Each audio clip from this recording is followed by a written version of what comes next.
हड़पने में ये सब एक दूसरे से मिले हुए हैं और सब एक दूसरे को मौन समर्थन दे रहे हैं। नेशनल हेराल्ड केस में आप सबको याद होगा, कभी आपने सुना है कि कोई ऐसी कंपनी जिसमें सैकड़ों करोड़ की, मतलब 2000 से लेकर 3000 करोड़ तक की संपत्ति हो और वो 90 करोड़ की देनदारी में बिक जाए? जो प्रवृत्ति राहुल जी और सोनिया जी में दिख रही थी वही मल्लिकार्जुन खड़गे जी में दिख रही है, वही सिद्धारमैया जी में दिख रही है, वही डीके शिव कुमार जी में दिख रही है कि आपकी मोहब्बत की दुकान ये इलीगल प्रॉपर्टी डीलर की दुकान में कैसे तब्दील हो गई मेरे भाई। आवंटित भूमि को लौटाने का जो निर्णय लिया है ये इससे पूर्व कर्नाटक के मुख्यमंत्री श्री सिद्धारमैया जी ने यही किया था। यह स्पष्ट रूप से यह प्रमाणित करता है और यह एक प्रकार से स्वीकारोक्ति है कि सत्ता का दुरुपयोग करके भूमि को हड़पने का कार्य कर्नाटक में कांग्रेस में सर्वोच्च स्तर पर हो रहा था। इतना ही नहीं है, मुख्यमंत्री पहले इसमें संलिप्त रह चुके हैं। 2015 में उप मुख्यमंत्री डीके शिव कुमार जी की ऊपर लैंड ग्रैब का केस लग चुका है, जो कि बंगलौर डेवलपमेंट अथॉरिटी के द्वारा 1986 में आवंटित भूमि के समय से चल रहा था। उसके आधार पर था मूडा स्कैम, जो मैसूर अर्बन डेवलपमेंट अथॉरिटी का स्कैम, जिसमें चीफ मिनिस्टर साहब उनके इन्वॉल्व थे। फिर Karnataka industrial ADB land grab, जिसमें कि खड़गे जी की फैमिली के लोग इन्वॉल्व थे। और इतना ही नहीं है, इससे पूर्व कांग्रेस के मुख्यमंत्री रहे कमलनाथ जी का नाम आ चुका है। तो राजस्थान में मुख्यमंत्री रहे अशोक गहलोत जी का नाम बीकानेर के लैंड स्कैम में आ चुका है। तो भूपेश बघेल जी के पास आ चुका है। अर्थात मुख्यमंत्री हो, उप मुख्यमंत्री हो अथवा राष्ट्रीय अध्यक्ष हो। और फिर इतना ही नहीं, आप सबको याद होगा वो नेशनल हेराल्ड केस, जिसमें सोनिया गांधी जी और राहुल गांधी जी के ऊपर आक्षेप है। और यह भी याद करिएगा कि वो केस हमारे जमाने में नहीं शुरू हुआ, अक्टूबर 2013 में दिल्ली हाई कोर्ट के निर्देश पर वो केस दर्ज किया गया था। इससे बहुत साफ हो जाता है कि कांग्रेस में सारा शीर्ष नेतृत्व, किसी भी राज्य का मुख्यमंत्री हो, कोई भी उप मुख्यमंत्री हो, उनके पूर्व राष्ट्रीय अध्यक्ष हों, वर्तमान राष्ट्रीय अध्यक्ष हों, और चिरयुवा नेता हों या बुजुर्ग नेता हों, सब एक दृष्टि में समान है कि गरीब की भूमि कैसे हड़पनी है।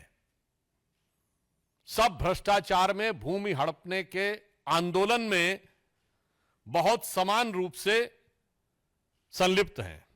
कभी कभी मुझे लगता है कि एक वो कांग्रेस पार्टी थी जो महात्मा गांधी के आदर्शों से प्रेरित थी और आचार्य विनोबा भावे जी ने भूदान आंदोलन चलाया था। आज राहुल गांधी जी और सोनिया गांधी जी के विचारों से प्रेरित एक कांग्रेस पार्टी है जो भू हड़प आंदोलन चला रही है।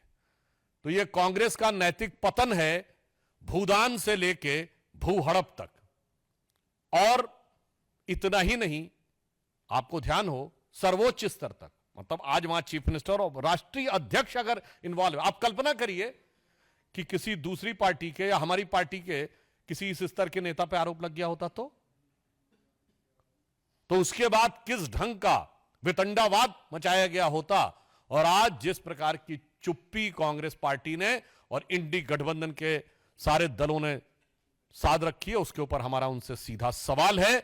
और यह साफ दर्शाता है कि जनता की गाढ़ी कमाई से बनी हुई सरकारी संपत्तियों को हड़पने में यह सब एक दूसरे से मिले हुए हैं और सब एक दूसरे को मौन समर्थन दे रहे हैं। नेशनल हेराल्ड केस में आप सबको याद होगा, कभी आपने सुना है कि कोई ऐसी कंपनी जिसमें सैकड़ों करोड़ की, मतलब 2000 से लेकर 3000 करोड़ तक की संपत्ति हो और वो 90 करोड़ की देनदारी में बिक जाए? और वो भी जबकि 3 अखबार उसके थे। आप सब पत्रकार हैं, मैं कहना चाहता हूं 3 अखबार, नेशनल हेराल्ड, हिंदी में नवजीवन और उर्दू में कौमी आवाज।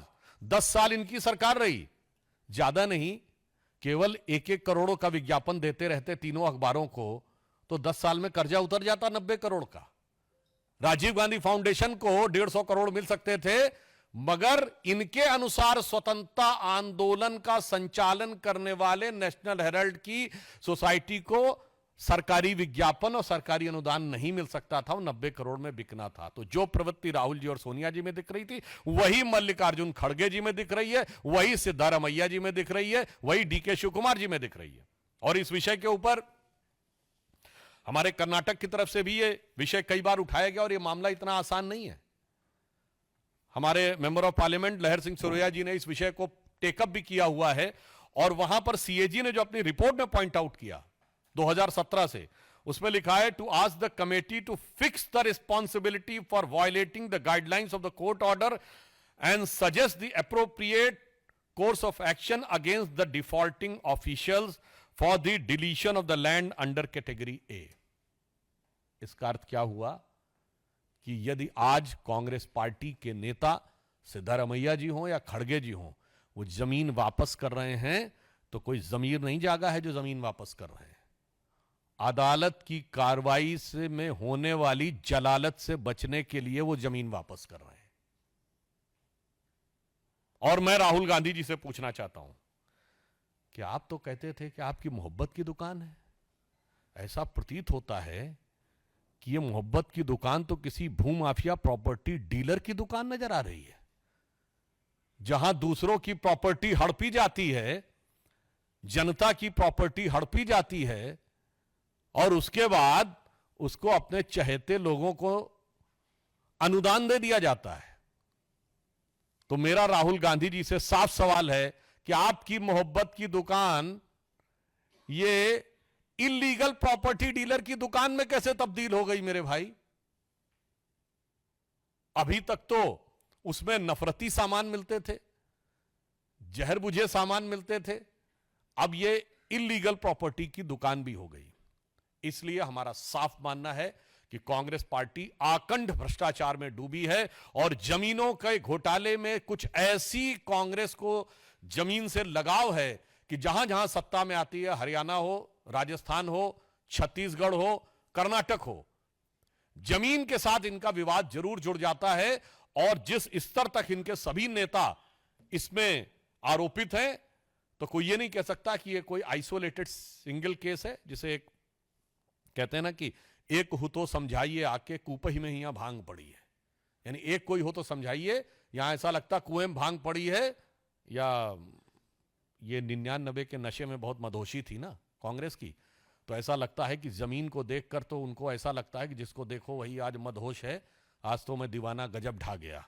तो जब से वो दीवाना बने हैं, जो जोश के साथ 99 के खुमार के साथ, तब से वो गजब ढा रहे हैं, और जनता पे कितना गजब और कहर ढाया जा रहा है वो हमारा साफ है। इसलिए हम कांग्रेस से सवाल कहना चाहते हैं कि आप बताइए कि नैतिकता के आधार पे जिन लोगों ने जमीन वापस कर दी, क्या उन्हें इस्तीफा नहीं देना चाहिए?